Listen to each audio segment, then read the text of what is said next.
going in another direction. You went in the other direction. It's What? been that long. I was supposed to give you that envelope before I left. He's actually called the office every single week since I've been gone. Oh, boy. And the last message I left with him was that I gave it to you when I saw you. Which would be right now. Which would be right now. Right. Which would be right now. So. We're on air. Yeah. No, I laugh, boy, because nobody thinks there's nothing else but this, okay? We don't have a life but each other. Now, granted, I said I see George all the time. Give me whatever you want. Now, it's kind of my fault right there. Oh yeah, that's okay. Kind of my fault. Boy, and okay, I see. I don't need the wrestlers. We stated that. Okay, well, I forget. Well, I missed you. Okay, I can't You're show a little cut out. See, I've already messed up. I've already bumped the camera. You're a little bit out of frame. There we go. That's a little better. There we go. I missed you, boy. But I can't. You know, what's that old saying? You can't Hallmark cards. You can't. Don't let them see that you sweat. But I can't let them see that I cry. Yeah.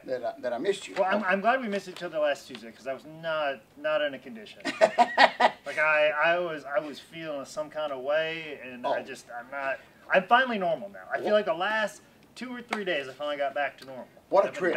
What a trip you must have. But anyway, let me clap officially. I've been clapping during the week just to clap, just to keep in the keeping the rhythm. Keep the elbow, keep the elbows going. Okay. Ladies and gentlemen, welcome to the edition of Daddy Don't Work. You wrestling the claps. You know what time it is, George. How was the weekend? Boy, so glad to have folks. Listen to me. Just when you thought it was safe to go to cable access, which we ain't even on cable access. When you thought it was over. See, folks, just when you thought we'd have left the shoes in the ring, okay? And then like had that look like you're going to cry, like you actually did something with your career. Yes. And you looked down at your boots, and then you just got your wife there who looks miserable. Oh, yes. Always hated your wrestling career. She just gives you a little fake hug, like I'm glad you're finally coming home, and you already got a pot belly anyway, so you already are not worried about squeezing into spandex every week, and you're just kind of waving off. And I'm gonna go sell used cars now, but don't worry, I'm gonna come back. That's right. 6 or 8 months later, after we did this big emotional thing that nobody cared about. That's exactly nobody cared about, not even your loved ones. Just when you thought we were done, we ain't done. Yeah. Bullet, okay? So we just enjoy making y'all's life miserable even more. So anyway. We should have retired last show and just came right back. We've been like every independent wrestler. That's exactly right. Yeah. Oh my gosh. Oh, Bullet. But, oh yeah. But see, when we get ready to retire, we're going to tell them we're coming back. So it'll make it more special. Yeah, when I say I'm retired, I'm just letting you know I'm getting ready for my comeback tour. So anyway, thank you, Bullet. I have missed you, Bullet. Okay. I thank you so much. I know you had a tremendous week actually, over a week. You've been on the road, right? Yeah. Well, I've been home for a week, but I felt like I've been on the road. For a week. It was 2 weeks that I was on the road. It was like 11 days. I think I performed 10 of those 11 days. Holy cow, Bullet. Yeah. That you will just get good because you're just doing it a lot. I might have got worse. Because the Monday night show, like it was a little rough. To muster up the strength, because as you probably can't guess from this show, you definitely can't guess from the show.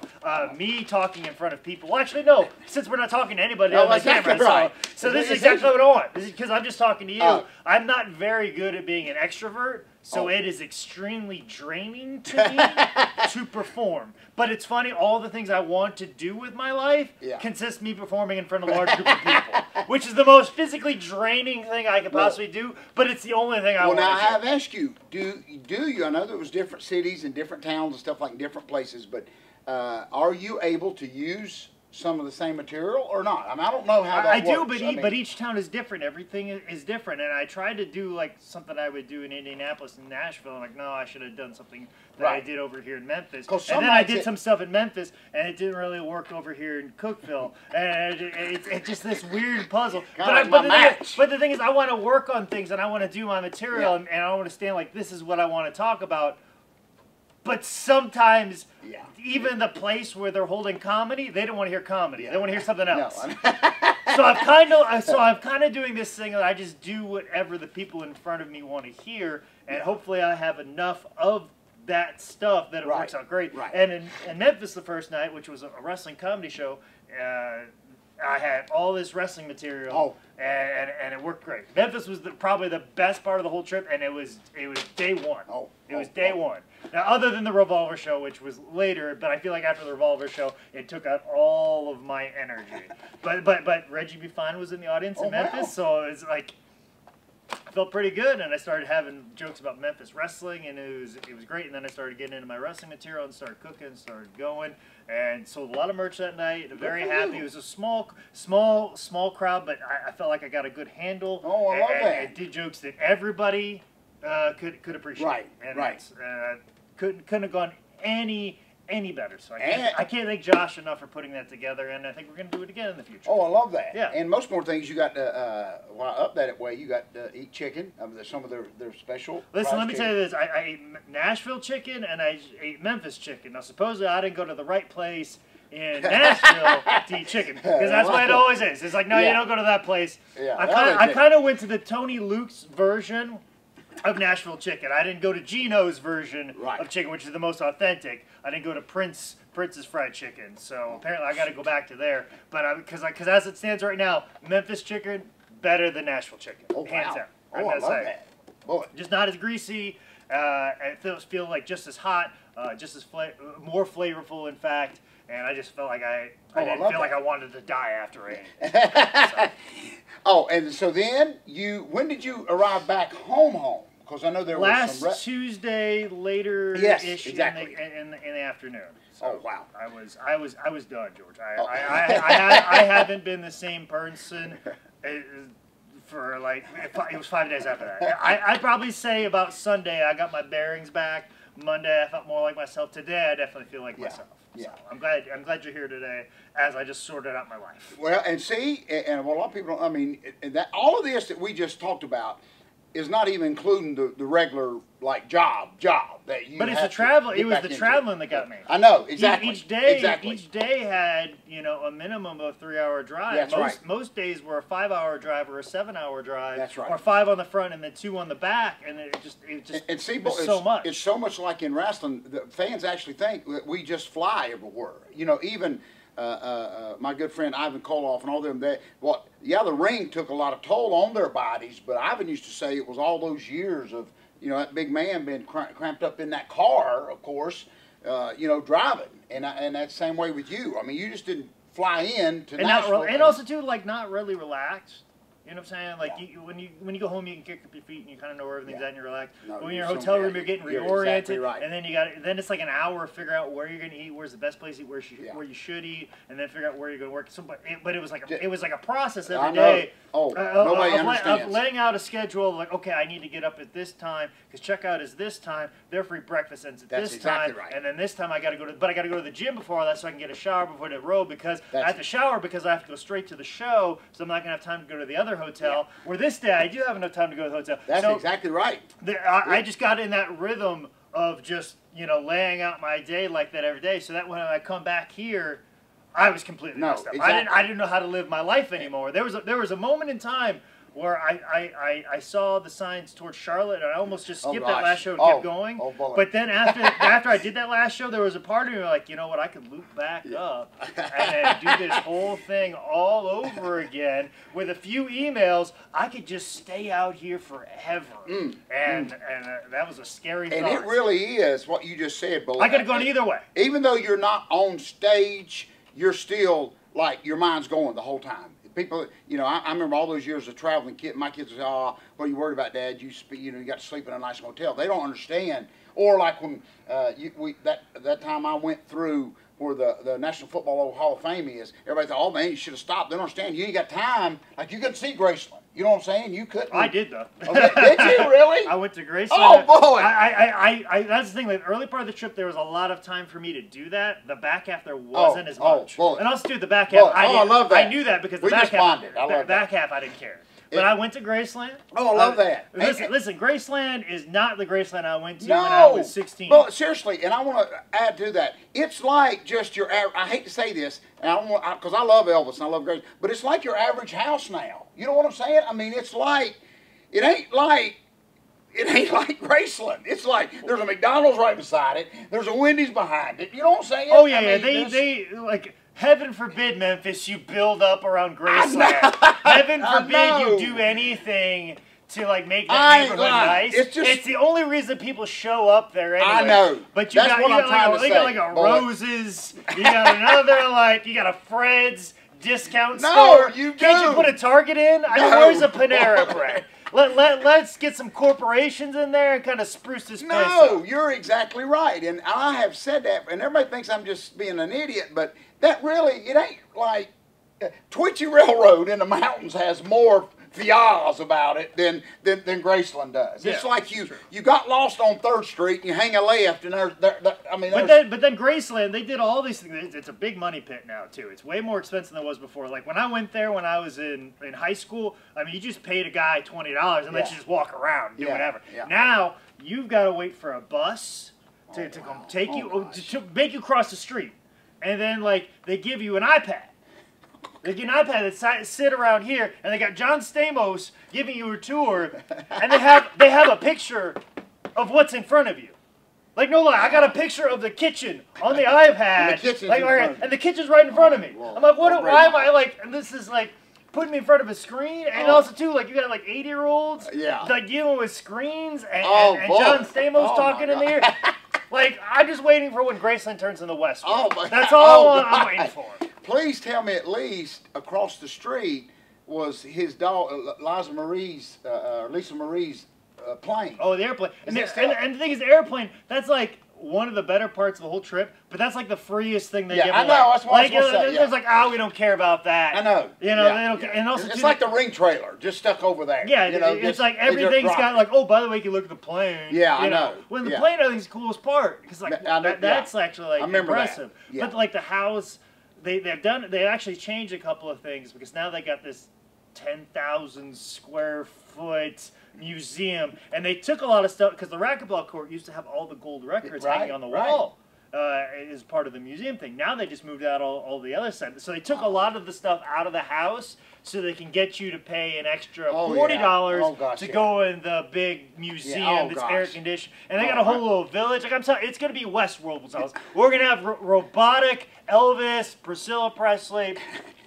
And they're going to start a revolt and just, start killing people left and right. Well, Bullet, now, let me ask you this now, because when I went years and years ago, you couldn't go upstairs. They had it roped off. You still can't. Okay. Out of respect for the family. Right, I got you. I understand. Out of respect for the family. Because I know then, the little, in our little world, we were all thinking that's because Elvis was up there. I mean, that's why they didn't let us go. It kind of made the trip. Well, it's funny. It kind of made the trip. You laugh about Don't tell me you've seen a peanut butter sandwich on the kitchen. Half eaten.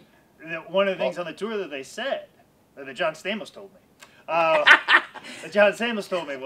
that Lisa Marie, like during holidays, the family still, they were going to the dining room area, the family still comes back to Graceland and have holiday meals every once in a while. And I was like, that's pretty cool. Oh, bullet. That some Christmases and Thanksgiving, Lisa Marie will come back to Graceland and they'll go back to that dining room area and they'll have dinner. And that's one of the things that the family, will allow you to walk around and look around, and this is my childhood home, but on holidays we want to come back to this dining room area and have family meals over this table. I got goosebumps. Which made me think, did Nicolas Cage come here? Did they make Nicolas Cage sit at the top there? Because there was 2 years where they were married. So. I bet they did, because brother needs the money. I mean, brother's been making some weird, but boy, maybe. I like what you just said, but maybe wherever Elvis is, he comes back just for one dinner. One dinner a year, and then sneaks back out. I could see it. I could see that happening. Anyway, thank you both. So much going on. I want to thank everybody both that came this past weekend.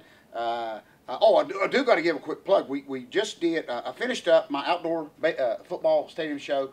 Never in the history of pro wrestling have I dealt with more sissified baby wrestlers. Yeah, it was hot outside, but I had them in a field house, air conditioned. I hate people are complaining about how hot it is. Do you not remember how cold it was 2 or 3 weeks ago? Yes. It was freezing. And also it's freezing in this office right now. I go outside in the heat and I love just sweating. Me too. This is when you start shedding off all that weight. This is when their abs come in. Exactly. And I tried to tell our professional wrestlers, so-called, that the coaches, the whole concept of me doing this show outside is we're trying to reconnect some of the parents that really don't support high school football to come and get reacquainted with the stadium as they go into football season. And so the whole concept was beautiful. Plus, me and the football team set the ring up outside, so I didn't even ask the wrestlers to come out of the field house any sooner than I had to. But I try to tell our talent this, that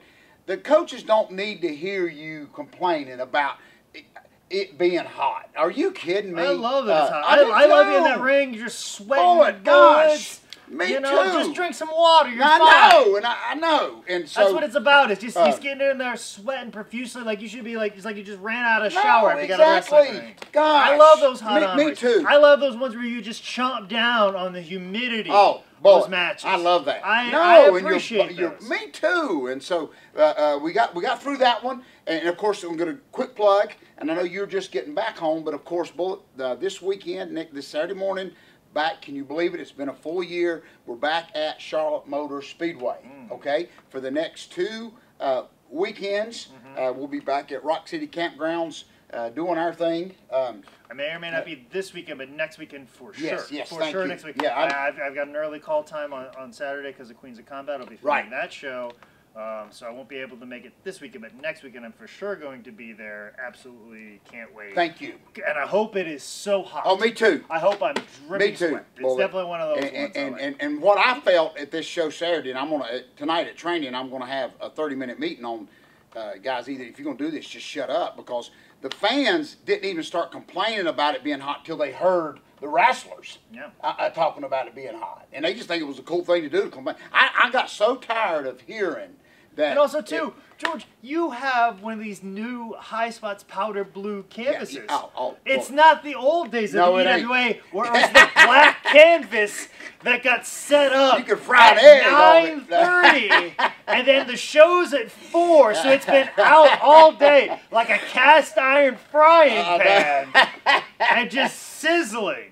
Like, it's not one of those. Like when Sylvester the Cat put that little mouse in that frying pan and he was ice skating around it. Yeah. Well, that kind of reminds me of that. So you're exactly right. So they're just spoiled. But anyway, real quick, Idiot of the Week, Bullet. I got to tell you this. I've been waiting 2 weeks to present this Idiot of the Week, Bullet.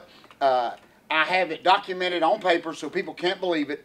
And so anyway, everybody knows 2 weeks ago we went to Rock Hill, Fort Mill, did the huge Strawberry Festival.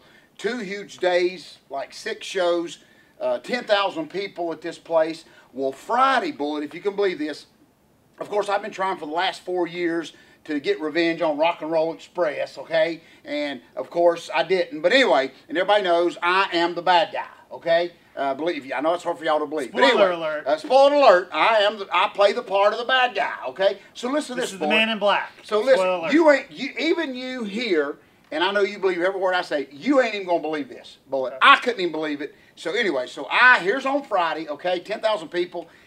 Rock and roll has not touched me yet. I'm just building up the heat, getting everybody to hate me. So I come out, Bullet, and do my same old crap that I've been doing for 30 years. I made fun of kids' haircuts. Real brutal, you know. And then I did the famous line where I told everybody in attendance to quit living off the government and, go get a job, okay? No big deal. That with all kind of other stuff. As those kids are shooting me the middle finger. No big deal, okay? Which actually I knew somebody who was in the crowd during the Strawberry Festival because a friend of mine, Nick, who's a comic down in Atlanta, he goes, hey, a friend of mine's watching a wrestling show and never gets who's in the ring, and it was a picture of you in the ring. Yes! So, Bullet, huge great day Friday, huge great day Saturday. Of course, the very main event last night, Saturday, Rock and Roll finally shuts up my big mouth. We pack up, we load up the circus, and we leave town. Monday morning, a lady emails the sponsors of the Strawberry Festival, okay? And here's what she said in this email. She said, I wasn't at the wrestling, but I heard one of the lead, I appreciate this though, she said, I heard one of the lead wrestlers on the wrestling stage. That's what she called it. Lead wrestlers. Yes. The lead wrestler on the mic talking about making fun of kids' haircuts and telling everybody in the audience to quit living off the government. And she said, and this is what, oh my God, I can throw this. Well, that's the only one we got. I can't throw it. But anyway, and this is what got me. She said, and if you sponsors don't stop having that gentleman here, I'm going to, and do something about him, I'm going to go public. Because she said, listen to this, boy, this was the best part. She said, because the world does not need that hate speech. Bullet. She called it a hate speech. So, naturally, they don't contact me. They contact the sponsors.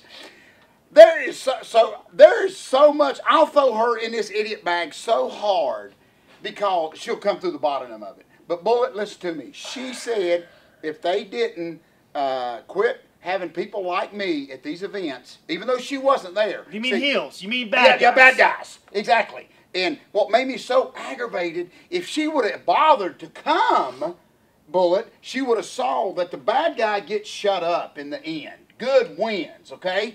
But for her can't have a good guy without a bad guy. Bullet, you don't even have an opinion if you're not there, I don't think. And for her to even admit that I wasn't even there, I just heard him on the microphone. And she said, but listen to me. If that, and I guess she missed all the kids throwing stuff, you know, middle finger me and all this kind of stuff. But listen to me. But for her to call that a hate speech, she said kids and adults alike do not need to hear that kind of hate speech. What? Are you kidding? Bullet, can you not even be a good heel anymore? You know what I'm saying? Bullet. You can't. But let me tell you something, Bullet. What really? Yeah, I said bad things because I'm a bad guy. Yes. Which is always my thing. Like don't get me wrong. Like, I know there's certain lines, but at the same time too, like I'm a bad guy. I'm supposed to say things what's you funny don't is like. she said, here's what she started the email out with. She said, the most vulgar mouthed wrestler or athlete that I've ever heard in my life. That's how the email started. She has not heard me. No. She's not heard me. She's not heard me. So I'm going. Can you even believe? Here's how stupid this world is. Stuff that we can go in the ring, Bullet, and do a hot angle where we take Terry Funk's branding iron and brand somebody, and nobody will believe that. You know what I'm saying? But we can get a mic and say the stupidest, goofiest lines in the world, Bullet, and they believe that. Yeah. I don't understand how that. People are talking about how much they don't like. Yeah, they don't like pro wrestling because it's not believable enough. Yes. But then you present a believable bad guy, and like we have to get rid of him immediately. I know. So I appreciate still being able to get that much. I don't even call it heat. Is it even heat? I don't know what it is.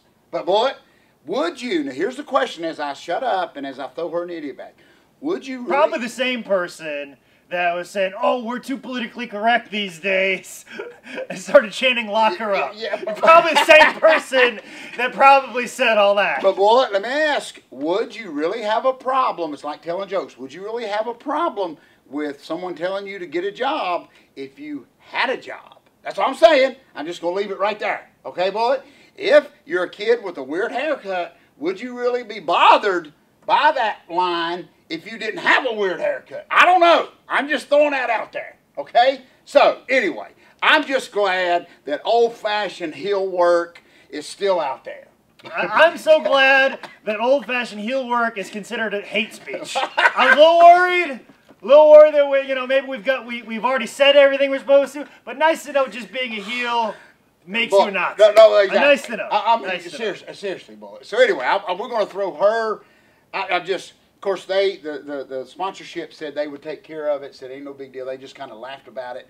Of course, I wanted the lady's number because I would have called her. But it's just so funny that that's how this world is. At least now, I may be everything she said, but you got to come over and see.